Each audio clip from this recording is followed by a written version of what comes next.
Big official weekend on tap for the Sooners. 8 official visitors set to come to campus this weekend. 3 of them hail from the Sunshine State, or at least play high school ball in the Sunshine State. One of them, well, 2 of them for that matter, are transplants. But here to break down those 3 official visitors and their recruitments in particular is Rivals national recruiting analyst John Garcia, who does a phenomenal job down in the Southeast and most specifically in the state of Florida. Now, John, the visitors that I have referenced, for those unfamiliar, would be 4-star wide receiver Cortez Mills, a national top 100 prospect, 4-star linebacker Elijah Melendez, also a top 100 national prospect, and then Floyd Buard, whose recruitment blew up a little bit later on in the process, but he's quickly risen to 4-star status and is going to contend for a spot in the Rivals 250 here before long. So I want to start with Melendez, because folks, if you keep up to date with everything that we're doing over at OUinsider.com and everything that's going on across the Rivals network as a whole, I think you're well aware Garcia is the man on the Melendez recruitment. So let's start there with the 4-star linebacker out of Osceola. Oklahoma has been trying to flip him a long, long time. He's currently committed to Miami. Ole Miss and Auburn also in the mix, recently hosted him for official visits. Where do you feel that one stands right now? This one feels wide open, Parker. I mean, this is truly there's a group of schools I'm very familiar with that are going to stay in it, ballpark, and then the new group, which Oklahoma is in, of, hey, I've never been there, but I got to give them a chance. I just got to get over there and check it out. So I think the persistence of the defensive staff and Coach Venables in particular really weighed on Melendez. Like you said, they've been trying to flip him for a long time. So everything from their perspective has been heavy towards Melendez. He just hasn't been able to reciprocate till this point. So we're always going to be in the mix for an official, but getting one was a big deal because this kid has moved around a ton of visits. He's canceled Colorado and Michigan and moved some things around, basically for some SEC programs and Miami, which is where he's currently committed. So it feels pretty open. He really wants to get that first impression of Norman, of the program up close, because everything he's hearing from a distance is very positive with the program. He's very much, in tune with SEC football. He's a big physical downhill linebacker, so he understands that style fits, what we think perceptionally of the SEC. And obviously we know, Oklahoma's, one of the teams making that transition. So they need guys like him in the front seven. And that's the message that he has absolutely been all ears in receiving. So the ball's kind of in Oklahoma's court. First impressions are usually good when they're paired with official visits. So I would assume that Oklahoma gets him on campus this weekend and things go pretty well, and they become one of the programs right there in the thick of it, trying to either flip him from Miami or to win this thing outright come December. Now, for those unfamiliar with Melendez's journey, he's not originally a Florida kid, which I kind of touched on at the beginning of the video. He hails from Colorado, and so he is a move-in essence, down there at Osceola. But want to talk about the Miami commitment specifically. What are the odds, John, just as you see it right now, that pledge ends up holding? Because you get a guy that's taken multiple visits elsewhere, there kind of begins to become a thought, whether real or perceived, that, okay, this pledge is nothing more than nominal at this point.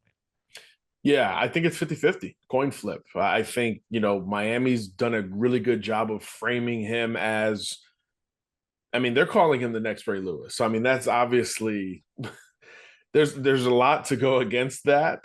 But as a 17-year-old, you hear that and you're a physical tone setting type of player, it's going to resonate. And I think that combined with, his current location in the Orlando area, just a few hours north of Coral Gables. His mom is from the area. So there is a pull to Miami. I don't think it is the softest of commitments, despite, him taking the visits. So that package of Miami, the tradition, NIL's a factor here as well. And geographically, for now, the closest school to home, those do play well into Miami's favor. And they'll get the last official of the summer. But this is the thing, is as we talk to Melendez a little bit more, we thought it was going to end this summer. And now I'm starting to think this could potentially carry into the fall, which is obviously good news for everyone not named Miami in this recruitment. So that's why I say it's 50-50. You can definitely build the argument as to why he would stick, with the U. He has recruited other players to that program. He does frequent, campus because of that proximity to home or his current home. But you could absolutely build the argument for really each of the other three contenders. And again, I expect OU after this weekend to truly be in the thick of it alongside Ole Miss and Auburn. And it does generally hold true that the longer a process drags out, the more you can count on an eventual flip from whatever the committed school is for an individual prospect, as OU fans that followed the Peyton Bowen saga a couple years ago know quite well. Now, Yeah. turning the page to Floyd Buard, John, you're a guy that's seen him in person. Rather few folks have at this point, at least relative to what you would expect for a blue chip prospect out of the state of Florida. Buard has moved around. He's from Canada, spent a couple years up in the Northeast, played high school ball last year in Alabama before settling at Miami Central earlier this winter. USC has had the buzz as of late, but where do you feel that one's headed at the moment? And how do these last couple official visits to Oklahoma this weekend and Alabama next weekend have the opportunity to shake things up? Yeah, I think that's a good way to put it because it's similar to Melendez. He had never been to USC, never been out to the West Coast as a prospect. So you get to LA and he's beaming. I mean, the first thing he talked about was the weather. It's almost like he was not expecting it to be, 75 and sunny or 80 and sunny. So coming from, humid, sticky summer in South Florida, especially for a Canadian, that's really what quite literally hit him in the face in a good way when he got out to USC. But obviously, we know what they're doing on the defensive front. I think that's a position where, with Eric Henderson, the Trojans are going to recruit well. The former LA Rams assistant Aaron Donald was out there, the glitz and the glam, the NIL, all of that's going to play well on OV weekends in LA. But really, it's about after that. How do you come off of that visit high? There was a ton of buzz that maybe he even jumped on board and committed.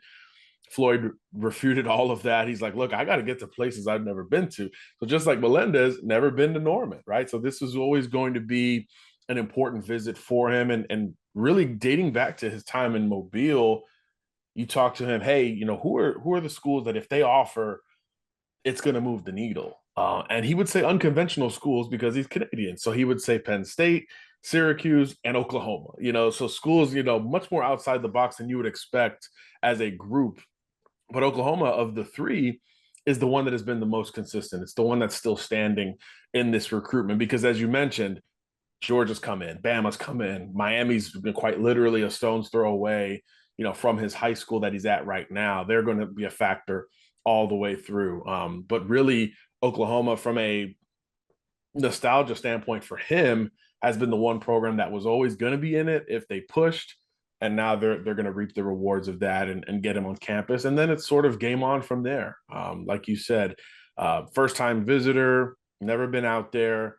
He's going to visit Bama officially, I believe, next week. So they'll factor in at some point as well. I mean, you spend a few months in Mobile, you're going to hear some Roll Tides and probably, lean towards that school once they do jump in on you. They did just jump in here relatively recently. So I think that's kind of the group for Buard. I don't anticipate him rushing through the process. I think he gets through all of those visits, and there could be more visits. That's another caveat with him. There could be more either late in the summer, early in the fall, which potentially pushes his recruitment beyond that July 20th verbal commitment date, which he's been locked in on for quite some time. I believe it's around he or his father's birthday. So that's the date he wants to go for. And if he does, very good news for the schools getting him on campus in June, obviously. If he doesn't, it just means there's a little bit more for him to explore. I don't think he'll be able to get to Georgia for an official, LSU, Florida, a couple of the other schools that have started to push, but just a little bit later than those like Oklahoma that were able to navigate that official visit date ahead of time. One more prospect going to be in Norman this weekend that's from your neck of the woods, John, and that, of course, would be Cortez Mills, number 83 overall prospect in the country in the Rivals 250. A guy that's got a laundry list of offers and impressive ones at that. The buzz has been Clemson lately. Miami has been in the thick of it a long, long time. Oklahoma got him on campus back in April for the spring game. It was his very first visit to Norman. Nebraska hosted him for an official. So there are a few schools kind of on the periphery here that are trying to break through and make a run at Clemson and Miami, seemingly at the top, at least the outside of observer. But from everything that you've heard on that particular situation, where do you feel things stand with Mills as he heads to Norman for his official? Yeah, I don't think it's as wide open as the other two guys. I think it's a more narrow list. So if you're getting an official now, it means a lot to Cortez Mills. We thought, in the last year, Miami was really the program with the ball in its court. He's another, very local kid coming out of Homestead. But there's been some fluctuation, if you will, with his spot on the board, his standing at Miami. There's a great group of receivers in the state of Florida, as you would imagine. So that has affected Mills' standing. And in the meantime, Clemson, I think, has taken the ball and quite literally run with it in this recruitment. They got the OV. They showed him, hey, we've been successful with bigger, 50-50 ball, back shoulder guys like you. So come be the next guy. But then he leaves and he didn't commit. He didn't commit to Clemson. I think typically, that's the move, right? When Clemson has their big OV weekend, the commitments start to rattle in, and others did. Cortez did not. So I think it means the door is still cracked open. Florida got him on campus, and now it's Oklahoma's turn. So I think he's almost resetting with this group of schools and seeing how it plays out. There's no 100% locked in commitment time frame, which is always another indicator that, hey, this kid might be number one on one school's board and number 7 on another school's board at wide receiver. So I think that clarity or lack thereof is a huge factor in this recruitment. So I think, again, for Oklahoma having, the visit ahead of them, they probably know most of this. So I think that the way they approach it could go a long way towards, contending or possibly even, becoming the dark horse in this race. And the Sooner faithful that have followed Emmett Jones' work in his year and a half on the Oklahoma staff knows he always has a few tricks up his sleeve. And we saw that just the other day when the news broke on OUinsider.com, mind you, that the Sooners are also going to be hosting 4-star wide receiver Marcus Harris out of Mater Dei out in California for an official visit this weekend, which came completely out of left field. But that is Emmett Jones for you, folks. So we'll see if he can work any magic with Cortez Mills when the Floridian gets to campus this weekend. It's a huge, huge weekend for the Sooners. Again, 8 total official visitors. We will have you covered on all of it over at OUinsider.com. And again, I remind you now and always, John Garcia is the man in the Southeast. Keep up with his work at Rivals.com. Again, if you're a Sooner fan, you want full intel coming out of this official visit weekend on all 8 prospects that are going to be on campus, head over to OUinsider.com. Subscribe. You'll get intel from me, from my colleague Brandon Drum, certainly from Garcia on the likes of Melendez and Mills, Buard, and others. John, thanks so much for the time. Always great to catch up. Likewise. Thanks for having me.